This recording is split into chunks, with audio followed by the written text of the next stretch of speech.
Vaheguru Ji Ka Khalsa, Vaheguru Ji Ki Fateh. Welcome to another edition of Encounters. Today we bring you again an ordinary conversation with an extraordinary person. Today's extraordinary person is the pioneer of what is being called Gurmat-based spiritual psychotherapy. His name is Davinder Panesar. He's been involved in Sikh initiatives for the last 3 decades, but today's conversation is for a very specific purpose and a very specific topic, which is current now nationally and internationally, and he is genuinely the pioneer of it. So join me in welcoming Davinder Panesar to the show. Baji, Vaheguru Ji Ka Khalsa, Vaheguru Ji Ki Fateh. Vaheguru Ji Ka Khalsa, Baji, you're smiling. You think I've over-flatterized. Not enough. If you could take the opportunity, sure. Would you explain to the Sangat exactly what that means? Gurmat-based spiritual psychotherapy. I think the first, in order to go into that little space, I think first we need to look at so we look at it from 2 perspectives, right? Yeah. So one perspective we look at is from a Gurmat Sikhi perspective. Yeah. The second perspective we look at is from health, well-being. Absolutely. Okay, so let's just divide the 2. Yeah, let's do. If we were to look at Gurbani, what is the essential message of Gurbani? I mean, that's the ultimately, what is it asking us to do? And once you start researching into that, really what it is know thyself. Ape pachane eko jane, by knowing ourselves. So how do we go about that? What do we know about ourselves? And at the moment, our understanding is confined to a very Western worldview. And this worldview is, we have a body, we have something called a soul, or we have something called a mind. But if I asked someone, well, tell me, what do you know about your mind? There's very little.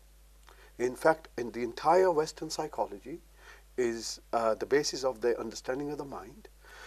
After the likes of Descartes, etc., 110 saal di gala, 110, 115 years, right? So it's very infinite. They know very little about the mind, but what they do know is about the ego. Yeah, and its preferences. Yeah, it will ego. all be termed in preferences. Yeah, but it's very important to recognize the disadvantage in not knowing the mind. Because in the Gurbani itself, if we were to do a search of, say, Sri Guru Granth Sahib Ji, in the 1430 Ank, we have approximately 5,000 times, or 4,900 times, the word, the Shabad man coming up. Mind. Mind. So the references in Sri Guru Granth Sahib Ji absolutely is 4,900. 4,900 times. So in every Ang, man, the zikr, the Gurbani provides us some insight into the mind and the habits of the mind. Now this has to be considered within the context of where Gurbani took its birth, which was within this Indic religion, Indic world, right? Yeah. So you had lots of different kinds of thinking, but some of their thinking was pretty much aligned, and that is to do with the mind. They understood the mind, and what is the mind? Because people have spent thousands of years, many traditions have spent thousands of years of cataloging what the mind is, the subjective experience of that, and identifying. And when we look at that with the lens of Gurbani, all of a sudden things start making a lot more sense in terms of, there is a methodology, and this methodology could be called Simran. This methodology then becomes Naam Simran, which is a more advanced or a more sophisticated, matured practice. But these practices enable us to look at our mind, to recognize our mind. And Gurbani asserts itself in Asaji Divar, right? That homme bujhe taan tar suje. Unless you know your mind, unless you know and the homme is part of the mind. That too Gurbani tells us, right? That unless you know this, you can't get out of the cycle. You can't get out of the ego's limitations. So now let's put that with the context of Western psychology. So Western psychology hasn't gone beyond ego. So it's all about ego fixing. Freudian, Jungian maybe to a point, but most of it's ego fixing, right? That ego fixing doesn't allow you to go beyond the ego, whereas Gurbani starts with going, for here's the ego, your ego is the problem, how do you transcend it? So that transcending methodology is part and practice of what I feel has been the contributing element within this framework of providing a psycho-spiritual paradigm. not just a psychological paradigm that's stuck within the ego bounds, but that which is beyond that. I hope that wasn't too... It was very deep, yeah, but to say the least. But we need to look at it at that depth. In terms of something that our Sangat at home would understand, can you explain that in terms of sort of mental health or mental well-being? Okay. To the average, Joe like myself, I'm no... Again, so let's go to Gurbani as our reference point. Yeah. So Gurbani provides us with all that we need for perfect mental health and perfect physical health, such that we recognize our spiritual essence. That's the essence of Gurbani, right? Okay. Mental health kiya. Let's look at that. Today, mental health is cheeza ke je mere andar thodi ji chinta aa jaye na, if I'm slightly anxious before an exam, inu mental health kiya gaya aaj. It's called a mental illness. In 1950, so again, hun apa dekhna padna in two different parts, right? Yeah. Jehdi saadi current psychology hai na, jehdi apa doctor de jaake kende ke dekh main depressed ya, ye ya wo, depression, anxiety, anger, ਇਹ ਜਿਹੜੀਆਂ ਗੱਲਾਂ ਅੱਜ ਅਸੀਂ ਕਹਿੰਦੇ ਆ panic attacks, self harming, ਇਹ ਜਿਹੜੀਆਂ issues are called considered mental health. But we have to understand what is the cause of mental health. Gurbani gives us that understanding. So when you go to a doctor, let's just look at mental health, depression. Depression ਦੇ ਅੰਦਰ ਜਦੋਂ ਅਸੀਂ doctor ਦੇ ਜਾਂਦੇ ਆ, ਅਸੀਂ ਉਹ ਪੁੱਛਦਾ ਕਿ ਦੇਖੋ ਤੁਹਾਡੇ symptoms ਕੀ ਆ. What are your symptoms? So symptoms is, I'm feeling tired, I'm feeling low, I haven't been able to sleep, my appetite is down, I feel agitated, I feel hopeless, helpless, idda conditions. If you've had 2 or 3 of those over a period of time, say 2-4 hafte, then you given, depending on the severity of that, get to depressed. But the swal hai puchya janda hai ki oh symptoms aaye kyo? Why have they come about? So now we go to the physiology. Okay, body kiya, right? Western worldview says ke man separate ya, tan separate ya. A separate ya, mind and body separate ya. Ke man da koi asar tan te nahi hega, ta tan da koi asar man te nahi hega. This is the Western worldview in their psychology and their biomedical model.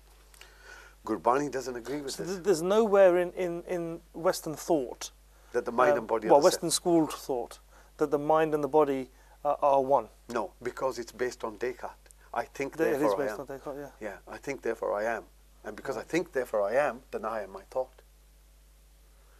It takes whole new issues, right? Let's go down that. So, Gurbani doesn't agree with this. No. Gurbani says that jehda manya hai panch tattva da, same as your body and same as the jagat, right? Now, if that's the case, then the mind is one side and the body is the other, and this can be demonstrated. So the mind and the body, as far as Gurbani is concerned, is one and the same. Absolutely. Manjit Jagji. Jagji. Well, we'll come to that. We'll come to that bit in a minute. So if you consider the body one side, like the gross part of it, and the other part, the subtle part of it, as being the mind. Okay? So what happens is, this mental part of us, when it gets threatened, ਜਦੋਂ ਇਹਨੂੰ threat ਹੁੰਦਾ ਨਾ, ਜਦੋਂ ਇਹਨੂੰ ਡਰ ਲੱਗਦਾ ਜਾਂ ਕ੍ਰੋਧ ਚਾਹੁੰਦਾ ਜਾਂ ਕਾਮ ਦੇ ਵਿੱਚ ਵੀ ਆਉਂਦਾ, ਗੁਰਬਾਣੀ ਨੇ ਕਾਮ ਕ੍ਰੋਧ ਲੋ ਮੋਹ ਵੀ you know, for our English viewers and audience, can you explain that again for us? Okay. So what am I saying? So the mind and the body, according to Gurbani, are connected. When the mind at this stage, I'm talking about your ego. When your ego is stimulated, then one of these 5 things are going to happen. Either you're going to run away from something, and if you run away from something, that provides one set of conditions, or you're going to go towards something, which then leads to these other conditions, which are calm. Let's start with the first, attachment. Yeah. So sometimes we attach ourselves, ke main aa nahi chahna. Mentally attach ourselves. Yeah, attachment mentally aandi hai. Yeah. Nahi, apa etho ta nahi hath ta nahi fadna, nahi, mentally ke jehde jitte mera man jud gaya, jab mainu aa cheez chahiye, I need this. That attachment, hun je main oh attachment te ko learn di koshish kara, if I try and take that off you, it will provoke anger. Yeah. Yes? Or it will provoke, I want more of it. Provoke greed. And if we can't fulfill your attachment, then you're going to search for a new attachment, which is your calm, which is your sensory gratification. So calm, krodh, lobh, moh, these four are a reaction, an expression when the ego is in any way stimulated. Yeah, different ways. So krodha, let's just take krodh. Jo krodh li pichla sama chida. Which means what? Krodh, anger. Anger. Anger needs a past. ठीक है ना? Anger needs a past. Anger ਹੁਣ नहीं हैगा. But anger past है. जेने मैंने कुछ किसे मैंने आ किया, जा आ किया, it needs a past. Yeah, if that makes sense. Yeah, absolutely. But जे आप सोचिए, साडा मन पिछे जा सकता, साडा मन अगे सोच सकता कि मैं कल की करना, जब पिछे में ना की होया. पर जे असलियत देखिए, साडे को कल आही समाया. So basically in English, for those at home, is what you're suggesting or you're confirming as the truth of Gurbani, is that the mind itself can travel backwards and can travel into the future. Yeah. But as a person, you are only ever in the present. As what only exists is only now. Now is the only thing that exists. Absolutely. ठीक है ना? Yeah. So let's now say Ad Sach, Jugad Sach, Habi Sach. So you want to know God. The only way you're going to know it is in the present moment. Not going to go know it in the future, you're not going to know it in the past. Now. So how do you settle now? This is where mindfulness comes in. Right. This is where meditation comes in. This is where dhyan comes in. That's the word that's used in Gurbani. Dhyan, simro, simri. These are the words that are used to describe this kind of capacity. Okay? So what is mental health? Mental health is when our mind is agitated, and our mind becomes agitated, it changes our physiology. ਇਹ ਗੁਰਬਾਣੀ ਦਾ ਜ਼ਿਕਰ ਆ ਕਿ ਜਦੋਂ anger ਤੁਹਾਡਾ ਅੰਦਰੋਂ ਸਰੀਰ ਨੂੰ ਗਾਲ ਦਿੰਦਾ. It actually dissolves it from within. But now, it releases serotonins and chemicals and chemical reactions. Well, the moment, okay, so we have this ego operates in this paradigm. Either it feels relaxed, or it feels threatened, or it feels excited. Okay? When it feels relaxed, your blood pressure is down, all that stuff is regulated. It's homeostasis. Yeah. The moment you are threatened, everything changes. Blood pressure changes, glucose changes, cortisol changes, serotonin changes, adrenaline changes. The je main tenu roj stress kari jawa. I keep stressing you every day. Other things might regulate, but there are cortisol, oh agge aa janda. Guaranteed कि 6, 8, 10, 15 महीनों च जे इधर रहा ना कोई ना कोई some disease will appear to the malfunction of your internal bodily biochemistry. Right. So mental health or jido swada man or chinta cha okha cha, we're angry, it's when we are disturbed, when the mental balance is disturbed, right? Manu nu bithana kidda kyunki je man agge chal gaya ine chinta karni hai ki kalu ki ho, je e piche chal gaya ine dekhna ki maina aa hoya maina oh hoya. It starts getting into how things could have been. Yeah, into those like fantasies, and that creates a sense of I'm a victim. It always happens to me. Now if you had a child and you spoke to them in the same way, they'd start feeling fearful. We do that to ourselves. Yeah, and that then creates these internal conditions which lead to both mental illness, for a better word, yeah, and physiological changes. But according to Gurbani, mental illness begins with ego. That's it. Home tira grog. It's it. It's the chronic ego. Your mind is your ego. Your mind is your mental problem. The ego in your mind. But at the same time, Gurbani also tells you, man tu jot roop apna mool pechan. Recognize yourself. Hud manu kisi ne ta nahi na aake dasna. No one's going to come and tell me, tera manya da. Man ta aap hi dekhna penda na. Because it's internal. So that's where meditation, Simran becomes so critical. But how did you understand that? Oh, now that's a new question.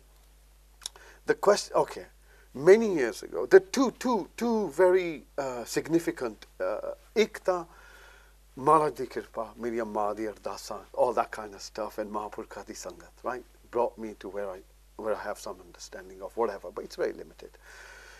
But about 20 years ago, I had this like, what you'd call a spiritual experience, okay? Epiphany?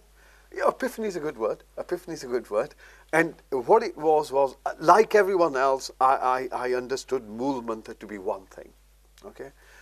But I was practicing a particular form of meditation, let's call it, with Mool Mantra. And all of a sudden, everything became very different. So let me give you a little explanation of that to the best of my ability. The ik, so the Mool Mantra, ik oankar satnam karta purukh nirbhav nirvair akal murata jun sabang gur prasad jap. Gur prasad. Gur prasad, yeah. So, ik, that ik became my subjective experience of now. The oankar was my breath that had a start, a middle, an end. All the sounds around me, all existence around me was going through this cycle of start, middle, end, start, middle, end, akar, infinitum. So that it wasn't an understanding, it was an experience. The sat became the unchanging nature of me. That never changes. The consciousness part of me. Yeah. The nam becomes the presence in knowing that I am in this. But the I isn't the I ego. No. It's beyond that. The consciousness. Yeah, so I am. The karta became the existence I was embedded in and I'm part of, which connects me with all existence that's here now. With all the oceans, with all the microbes, with all the universes, everything just in the moment of now. But at the same time, it connects me with all that has ever been and all that ever will be. And all of that space is purk. It was conscious. Ultimately, it knew that it was. The nirpo nirvair was that because there was no future, there was no fear. Because future needs fear needs a future. Can't be fear of now. It can only be something that's going to happen in the future. Yeah. And the nirvair was because there was no past. It was again back to the present moment. No past, no vair. No. You need some reason to be wary of something. If there's no past, there's no vair. Nirpo nirvair. Akal, the moment of now became timeless. This became the form of itness, suchness, Absolutely. tat, whatever you want to call it. That was Saibang. It creates itself from itself. It's a fractal. The deeper you look into it, the deeper it gets. The more further you look into it, apar, infinite. It's everywhere. That was a Saibang. And the Gur was to know this moment. That is his prashad. To know. So that had such an impact on me that for many months and for a long time I didn't discuss it with anyone. But then I found someone जिन्होंने काफी इधर सेवा की हुई सी, काफी जीवन इधर लगा इसका many years, Mahapurush. Of so. What people consider. ਤਾਂ ਮੈਂ ਉਹਨਾਂ ਨਾਲ ਇਹ ਗੱਲ ਕੀਤੀ ਤਾਂ ਮੈਨੂੰ ਅੱਜ ਤੱਕ ਯਾਦ ਆ ਅਸੀਂ ਕਿਸੇ ਦੇ ਘਰ ਸੀਗੇ ਤਾਂ ਉਹਨਾਂ ਨੇ ਮੇਰੇ ਹੱਥ ਏਦਾਂ ਰੱਖ ਕੇ ਮੈਨੂੰ ਕਹਿੰਦੇ ਪੁੱਤ ਤੂੰ ਮੈਨੂੰ ਅੱਜ ਹਲਾਤਾ ਕਹਿੰਦੇ and that ਮੈਨੂੰ ਕਹਿੰਦੇ ਇੱਥੇ ਟਿਕਿਆ ਰਹਿ. But that gave me an understanding of Gurbani, Gurmat, consciousness, mind in a very different way. My paradigm was just shifted from an experiential position, not from a knowledge position. I knew because I put my hand in the fire or that fire had burnt me. Yeah. So that then led to this understanding of, wow, the mind is so powerful in constructing your reality. I want to find out what consciousness is. I've never forgotten that experience. And all I have done in all my life is to recognize that actually the limitation is our ego. And the moment you transcend it, you can access this pure conscious experience. And mindfulness provides you, it's the golden rule. It's in every tradition. You call it what you want, but it's in every tradition. Without this key, can't get in. Gur Kirpa and Dhyan. So you see, moving on to mindfulness, this is your main focus at the moment. It's called many things, mindfulness. I've been to Waterstones recently to try and get a greater understanding of what mindfulness is. In those books, there's the similarities with Gurbani, similarities with Sikh thought, but not really, you couldn't consider it Sikhism, the mindfulness that I've seen. No. How that would lead many to think that mindfulness, as explained to me through those books. Or mindfulness, if I was to look at Google a definition of the word mindfulness and what it purports to be, many would think it was contradictory to Gurbani and Gursikhi thought. How have you managed to bridge the gap, or have you not bridged the gap? Have you created something that is mindfulness but not mindfulness at the same time? The mindfulness that we have at the moment is based on a word that was created by a guy called John Kabat-Zinn. Okay, and the reason is because they were freaking out with the word meditation, so they had to create a word that didn't have religious context, and so they created this clinical word. My own practice of mindfulness as mindfulness has been for 23 years. I've been teaching it for 23 years. The first course ever done in mindfulness in the university as a health-based intervention was done at Coventry University back in the 1990s. My understanding of this came, I had a heart attack at the age of 33. And I realized whatever I did at that moment to try and bring my symptoms so I could manage them was focus my awareness on my breath. And in doing that, what I found was that all my physiology factors were stabilized, and that's the understanding of mindfulness as a technical practice. However, it has a bigger context. Let's go back to Gurbani. Because when you sit there and you do your mindfulness practice, Dhyan Lana, Sa Sa Gobind Simro, yeah, same practices, but we just put sound in it. We put a shabad in it. But practice is exactly the same. In fact, the word Simran is related to the word Simarti, which comes from Sanskrit, which is related to the word Samasati, which comes from Pali, which all talk about the same process.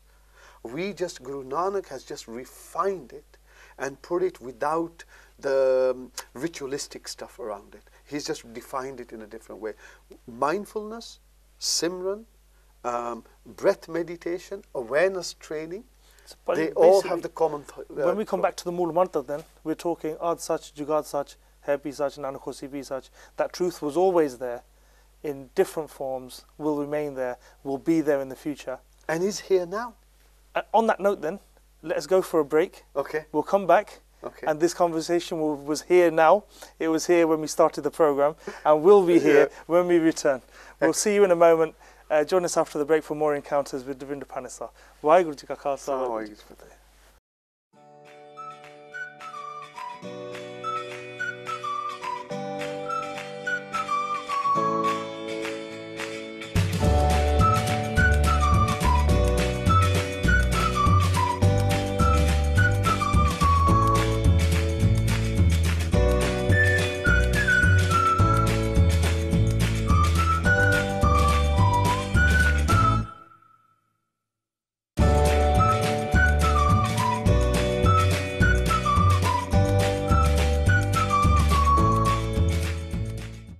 Welcome back. We're still here with Davinder Panesar. Very interesting conversation today on encounters. Baji, you were explaining to us mindfulness, its relationship with Gurbani, and what you consider the real mindfulness. What you describe that way. Sure. So, right mindfulness, Samasati, you can call it Simriti, you can call it right mindfulness. Right mindfulness has a context. When we look at Gurbani, we find that there are different definitions of consciousness. So you have a consciousness of a murak, closed. Absolutely. Consciousness of a manamuk, trapped in the mind. Consciousness of a sant, consciousness of a bhagat, consciousness of a brahmgyani. Yeah? Different states of consciousness. These are only possible once we go beyond the ego. Right mindfulness, or Simran, as per the Sikh worldview. So mindfulness is a little component of it, but the real juice of it, that's the key. But what the context around that is the worldview that Gurbani provides us, with the Updesh it provides us. So when we have these experiences of present moment, it provides us a context within which it makes sense to us, so to speak. At the moment, all this is missing in the Western worldview. Why is it missing? Because their entire research in mindfulness is maybe 30 years. Compared to mindfulness being practiced in some of the Indic traditions for thousands of years. So when you look at it, eta haje shuru hi kita na kam, they're very, very infinite stuff. Early days. What we feel is the appropriate way of defining mindfulness is present moment with a view of not calming the mind, that's just a one way, but transcending the ego in order to develop consciousness, awareness, self-knowledge. Yeah? Because ultimately Gurbani asserts there's no difference between you and God. How does that?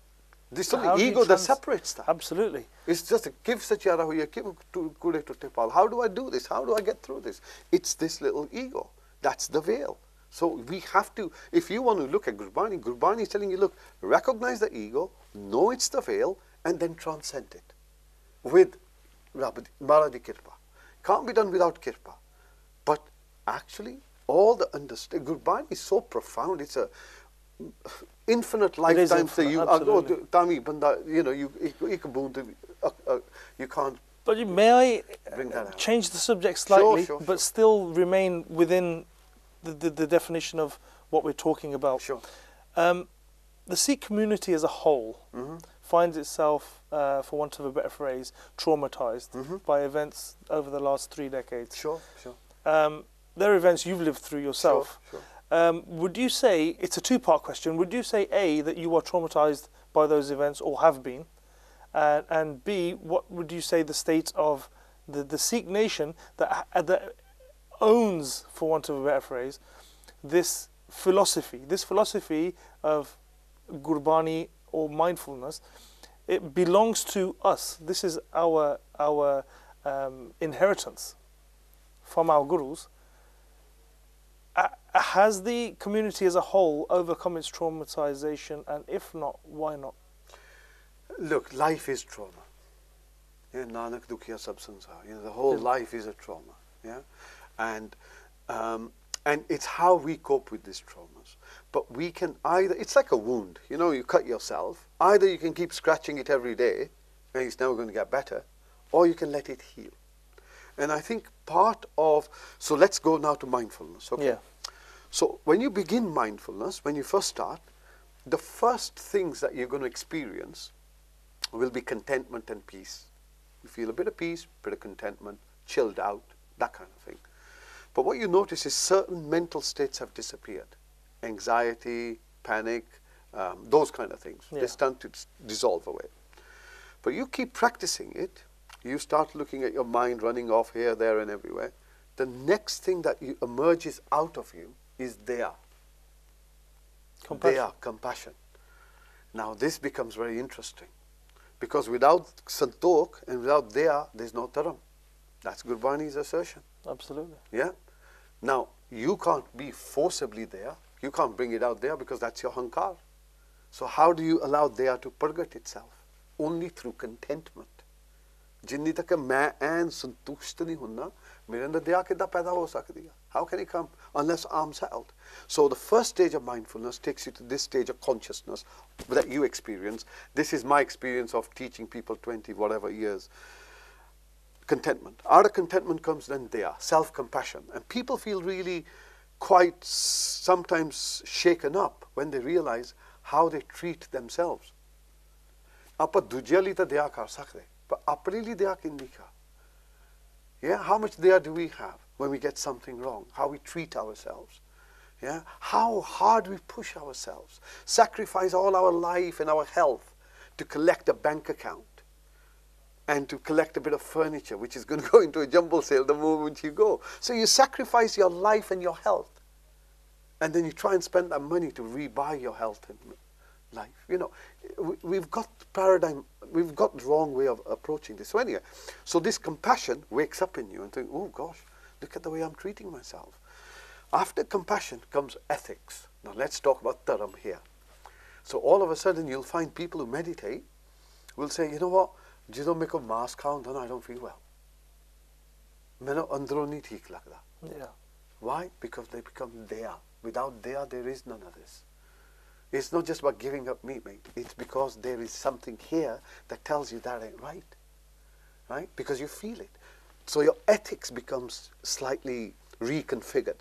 No longer social ethics, no longer social morality, but your own subjective, this is right for me, this is wrong for me. And you can take the whole world on. And I think this is what Gurbani teaches us.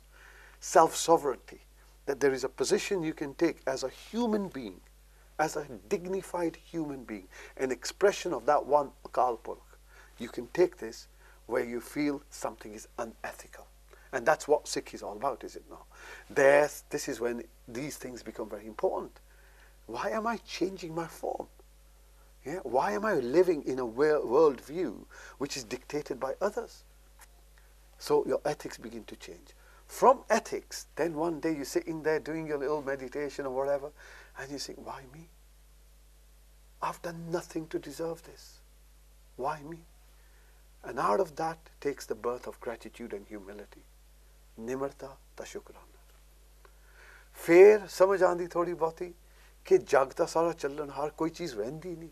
Not intellectually, experientially. Your breath doesn't stay, everything doesn't stay. हुण मैनू केड़ी चीज नू मैं फड़ा, केड़ी चीज ना मैं दोस्ती पावां. इस गुरु नानक आस्क ससी नासा जी दी वार फिर विराग पैदा हुंदा. State of being in it but not of it. Yeah. So these stages of self-development, transpersonal self-development, have not been yet contextualized and put out there yet. So mindfulness provides us this incredible key to open this little whole new world of existence, which has different signposts as we go along. And all those signposts are complementary to the Sikh way of life. Right? So let's go back to trauma, was it? You were asking me about Yeah, I was. So we all, as I say, we all get traumatized. And as we get traumatized, sometimes we traumatize ourselves. Let's go back to the compassion element. बहुत कुछ साडे नाल होया. सिक्खां नाल बहुत कुछ होया. Individually बहुत कुछ होया. Right from the start. तां मैं इत्थे तक भी कह सकदा मेरे नाल भी बहुत कुछ होया. Yes. Right? एह भी मैं कह सकदा मेरे नाल भी बहुत कुछ होया. Having said that, either you keep pulling your wound out, or you see your wound, allow it to heal, have some compassion for yourself. I'm not a victim. Yeah, not a victim, never been a victim. I'm an expression of that one like everyone else is. Yeah. Once we have that as our world view, as our dristi, jidda dristi or das dristi, no? As you see the world, that's what it becomes. Yeah. Once that becomes, then I think we're able to transcend it. So yes, we are traumatized. Yes, we relive the trauma very often. But however, we also need to recognize that we don't need to traumatize ourselves.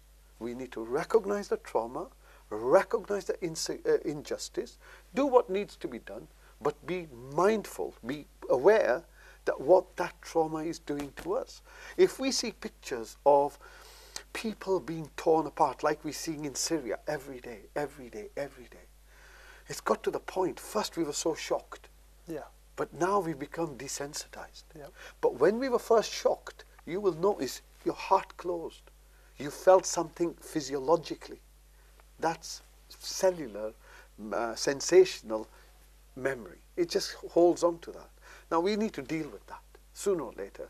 So a lot of our mental concerns and mental illnesses are as a result that we hold on to our traumas. That becomes our self-definition. Look what happened to me, I'm a victim. Yeah? So it's a question of recognizing what's happened, of course seeing it for what it is, dealing with it as one needs to, but also recognizing that we have a role to play and to preserve our mental and physical well-being and health. Where does preserving one's history and repeatedly reminding yourself and re-traumatizing yourself by your own history, where do the two meet? Or well, I think no. I think it's recognition. It's recognition. Aap jo ardas karte hain, think about it. Look at the ardas. We remember all those incredible traumatic things, but when we remember them with a different space. We should remember them with a different space. Absolutely. As we bring ourselves closer to today, we find we remember that in a different way. It has a more immediate impact on us. So I think it's time will heal like it always does. Yeah. Understanding will heal like it always does. And the Sikhs as a group, as a community, and as humanity, we are starting to recognize what's happening in Syria, what's happening in Palestine, what's happening around the world. Enough is enough. And I think if there's one message that the Sikhs have brought through, or Guru Nanak understanding, is that actually there's more to life in peace than there is in war. Yeah? So I feel, where does the interaction take? I think it's important to know your history. It's important to work with your history, but it's important also to be present and not allow your history to dictate today. Live in the present. Have to. 100%. And that's where your man will always reside. Has to. Yeah. If you teach it.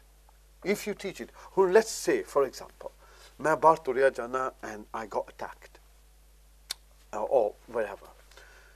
Now that might put a fear in me that I'm afraid to go out all the time, no? So it prevents me. So trauma is like that. It captures you. We have to get around that. That's my history, but I don't have to hold on to it. I have to get over it. Baji, for helping other people get over it, you've got an event coming up. That event is at the cathedral in Coventry. How does that work? How does Gursikhi based, Gurbani based psychotherapy, the right mindfulness, how did it find a home in the Church of England? Okay.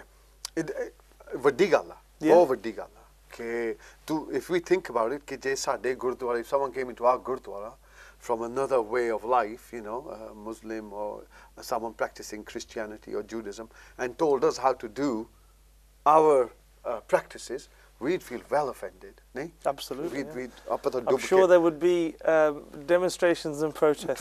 We would be, yeah. What happened is, as I said to you, I've been working with mindfulness for years. So I've been working with people with depression, anxiety, even cancer, last stages of cancer, Parkinson's, all sorts of things. Because a lot of manda asar tante panda, the mind affects the body. So if you can regulate the mind a little bit, it impacts on your body. Even as far as I've even taught Muslim communities of mindfulness, which in itself has been quite a different way of looking at life. So with the cathedral, what happened was most of the people that have used this to help, majority of them have been English people. Right. And it had such an impact on some of these people. I mean, such an impact that they went and set up a meeting about 5 years ago with the cathedral. Okay, we should take this thing out. And when I went to see the cathedral man, end of the day, the Anglican Church does not believe in meditation. No. Now, yoga mandaya, they think anything who is not Anglican, Occidental. kuch ho raha, you know. The other. They're heathens, whatever, pagans, whatever. So, ਜਦੋਂ ਅਸੀਂ ਅੰਦਰ ਗਏ,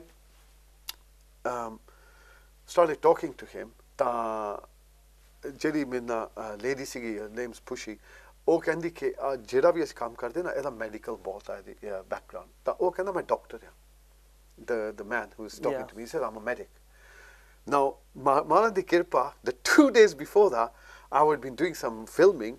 I'd read 60 research papers.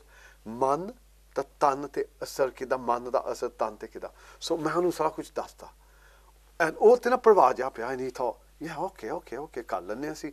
Didn't realize कि mindfulness है किया. मैं तन्नू सच्ची दसा. Yeah. ਜਦੋਂ ਪਹਿਲੇ ਸਾਲ ਅਸੀਂ ਕੀਤਾ 2013, ਉਦੋਂ ਅਸੀਂ ਕੱਲਾ ਮਾਈਂਡਫੁਲਨੈਸ ਐਟ ਕੋਵੈਂਟਰੀ ਕੈਥੀਡਰਲ, ਸਾਨੂੰ 250-300 ਬੰਦਾ ਆਇਆ. ਦੂਜੇ ਸਾਲ second year 2014 ਅਸੀਂ ਕਿਹਾ mindfulness and compassion. Mindfulness, ਸੰਤੋਖ ਤਾਂ ਦਇਆ, right? Compassion. 450 ਬੰਦਾ ਆਇਆ. ਪਿਛਲੇ ਸਾਲ ਅਸੀਂ ਕੀਤਾ mindfulness and neuroscience. Oxford university ਤੋਂ ਬੰਦਿਆਂ ਨੂੰ ਬੁਲਾਇਆ. 700 ਬੰਦੇ ਆਏ. ਆਹ ਸਾਲ ਅਸੀਂ ਕਰਦੇ ਹਾਂ ਮਾਈਂਡਫੁਲਨੈਸ ਐਂਡ ਸੈਲਫ ਟਰਾਂਸਫੋਰਮੇਸ਼ਨ, ਕਿ ਧਿਆਨ ਦੀ ਇਹ ਟੈਕਨੀਕ ਦੇ ਨਾਲ ਕਿੱਦਾਂ ਸਾਡੇ ਅੰਦਰ ਦਇਆ ਪੈਦਾ ਹੁੰਦੀ, ਕਿੱਦਾਂ ਅਸੀਂ ਟਰਾਂਸਫਾਰਮ ਹੁੰਦੇ, ਕਿੱਦਾਂ ਅਸੀਂ ਆਪਣੇ ਆਪ ਦਾ ਜਿੱਦਾਂ ਕਿ ਅੰਦਰਲਾ ਇਸ਼ਨਾਨ ਹੋ ਜਾਂਦਾ। Yeah, ਨਾਮ ਧਿਆਨ ਗਿਆਨ ਇਸ਼ਨਾਨ, it's that. It's connecting the two and this inner transformation. And we've got people, all English people, we've got a 10-year-old child, 10 ਸਾਲਾਂ ਦਾ ਮੁੰਡਾ, ਡਾਕਟਰਾਂ ਨੇ ਉਹਨੂੰ ਜੋ ਕਰਨਾ ਕਰ ਲਿਆ, he used to have headaches, ਉਹਦੀ ਇੰਨਾ ਸਿਰ ਦੁਖਦਾ ਸੀ, he couldn't go to school. ਉਹਦੀ ਮਾਂ ਨੂੰ ਪਤਾ ਨਾ ਲੱਗੇ ਕੀ ਕਰਨਾ। So she brought it to one of our sessions. Within 4 weeks, that kid started reporting a graph. He used to draw a graph for his doctor, 5, 4, like 0 to 5, 5 being intense, 5, 4, 5, 4, 5. It all went to 1, 1, 1, 1, 1, 2, 1, 1. And they couldn't work out what happened with him. 10 ਸਾਲਾਂ ਦਾ ਮੁੰਡਾ, he's one of the case studies. He's going to stand in front of 1,000 people, 700 people, ਜਿੰਨੇ ਵੀ ਆਏ, and tell them ਕਿ ਉਹਦੇ ਤੇ ਕਿੰਨਾ ਅਸਰ ਪਿਆ। So what we do is we do real life studies, real people, ਜਿਹੜੇ ਆ ਕੇ ਆਪਣੀ ਸਟੋਰੀ ਦੱਸਦੇ ਆ ਕਿ ਦੇਖ ਮੈਂ ਡਿਪਰੈਸ ਸੀਗਾ, ਜਾਂ ਮੇਰੇ ਕੋ ਆਇਆ, ਜਾਂ ਇਹ ਆ ਉਹ, ਜੋ ਵੀ ਉਹਨਾਂ ਦੇ ਇਸ਼ੂ ਸੀਗੇ, how ਆ ਪ੍ਰੈਕਟਿਸ ਦੇ ਨਾਲ, ਸਪੋਰਟ ਦੇ ਨਾਲ, how they've then transformed. So that's how I got there. Are they happy? Are they happy that you're there? ਮੈਨੂੰ ਨਹੀਂ ਪਤਾ if they're happy or not, but what I know is ਕਿ ਜਦੋਂ ਪਿਛਲੇ ਸਾਲ we did it, they actually ਜਿਹੜੀ lady ਸੀ ਕਹਿੰਦੀ ਅਸੀਂ ਇੰਨੇ ਬੰਦੇ ਕਦੇ ਨਹੀਂ ਦੇਖੇ ਇੱਥੇ। ਤਾਂ ਹੈਰਾਨਗੀ ਦੀ ਗੱਲ ਹੈ, the people are paying to come there because the cathedral is charging us. ਜਿਹੜਾ mindfulness ਸੀਗਾ ਨਾ, ਮੈਂ ਗੁਰਦੁਆਰੇ actually 2-3 ਗੁਰਦੁਆਰੇ ਨਾ ਮੈਂ ਕੁਝ ਸਾਲ ਪਹਿਲਾਂ ਨਾ introduce ਕੀਤੇ ਸੀ for depression and depression ਦੀ। ਤਾਂ we didn't have that much of take up. Yeah, we did. We thought it 2-4 bande, but not that much.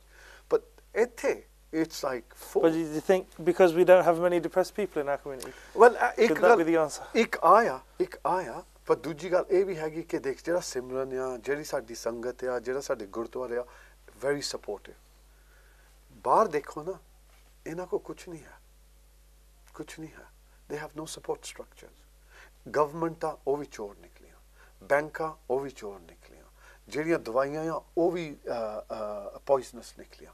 ਹੁਣ ਆਪਾਂ ਕਿਤੇ ਭਰੋਸਾ ਕਰੀਏ, right? No, the government has structures in place. It's whether we utilize them or not, no? Well, it depends what your paradigm is. If your paradigm is that you're anxious and I'm going to prescribe you an antidepressant because you're anxious about your exams, I don't necessarily think that's the right paradigm. I think all that's doing is now no, but as an individual, you have the choice of whether you want to medicate yourself. Do you really think so? There are, I think, 5 million scripts for kids under the age of 12. Surely that comes back to consciousness, though. It's your choice whether conscious decision. You've made a conscious decision to go to the doctors. But you don't know what the alternative is. No, but that's your. You see, your choice. I understand what you're saying. Your choice is already limited because you go there and you say, "Look." So you're suggesting it's a predetermined sort of. No, I'm not even suggesting that. What I'm saying is, it's a one-track pony. You go in there and say, "Look, I'm feeling anxious." He's going to say, "Well, by the way, how often have you had these symptoms?" Da da da. Here's a pill. What they've done is they've medicalized every emotion. Absolutely. If you look at the DSM in the Bible of medical health, there's no tests. It's just 8-10 bande back ke kande aa cheez is a medical illness, aa cheez. Being gay until 1995 was a medical illness according to that. So what changed? Why isn't it there now? So the question is, it's a subjective idea of some doctors sitting together. There's no actual essence, science behind it.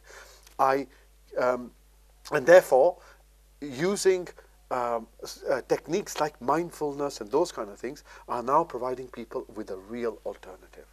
And that's why it's actually working, because, well, you go onto YouTube and just put in Coventry Cathedral mindfulness and listen to all the people who stand in front and say, Those testimonies. 17 saal ho gaya, I've been on antidepressants, I got off them. Antidepressants ਸਾਡਾ ਠੀਕ ਨਹੀਂ ਕਰਦੇ, ਇਹ ਸਾਨੂੰ ਜਿੱਦਾਂ ਪਰਦਾ ਪਾ ਦਿੰਦੇ ਸਾਡੇ ਤੇ, ਪਰ ਸਾਨੂੰ ਠੀਕ ਨਹੀਂ ਕਰਦੇ। So mindfulness ਹੈ ਤਾਂ ਥੋੜਾ ਜਿਹਾ ਦੇਖ ਧਿਆਨ ਸਿੱਖਣਾ ਈਜ਼ੀ ਨਹੀਂ ਆ, ਪਰ ਇੱਕ ਦਫਾ ਸਿੱਖ ਜੋ ਇਹਦਾ benefits ਬਹੁਤ ਆ। Baji, thank you for coming in. That is the end of the show. That is all we've got time for. No worries, my friend. I hope people at home have been able to comprehend what you're saying. It's very deep. It is very deep.